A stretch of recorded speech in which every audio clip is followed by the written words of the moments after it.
നമ്മളൊക്കെ മനുഷ്യരാണ്, പരസ്പരം ഉപകാരപ്പെടേണ്ടവർ. ഓരോ യാത്രയിലും സങ്കടം തൂങ്ങിയ മുഖത്തോടെ പലരെയും കാണാറുണ്ട്. അവരോടൊക്കെ സംവദിക്കാൻ സമയം കണ്ടെത്താറുമുണ്ട്.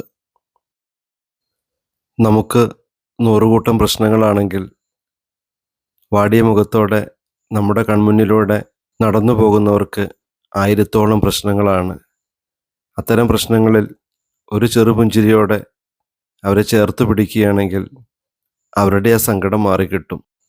ഒരു ദിവസം ഒരു മനുഷ്യജീവനെയെങ്കിലും ചേർത്ത് പിടിക്കാനും സന്തോഷിപ്പിക്കാനും സാധിക്കുമെങ്കിൽ അതിനേക്കാൾ വലിയ പുണ്യമൊന്നും കിട്ടാനില്ല.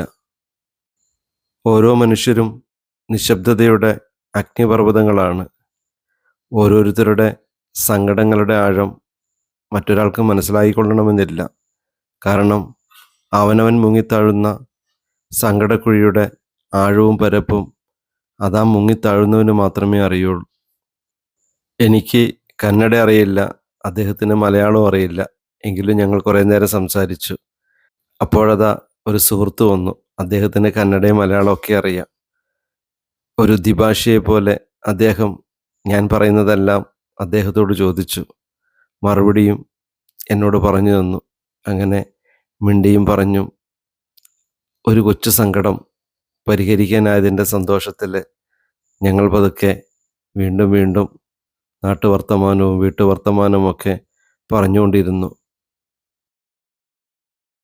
പച്ചയായ മനുഷ്യർക്കിടയിൽ എന്തു ഭാഷ? ഭാഷയുടെ അകലങ്ങളൊന്നുമില്ല. ആശയവിനിമയത്തിന് സ്നേഹത്തിൻ്റെ ഭാഷ തന്നെ ധാരാളം.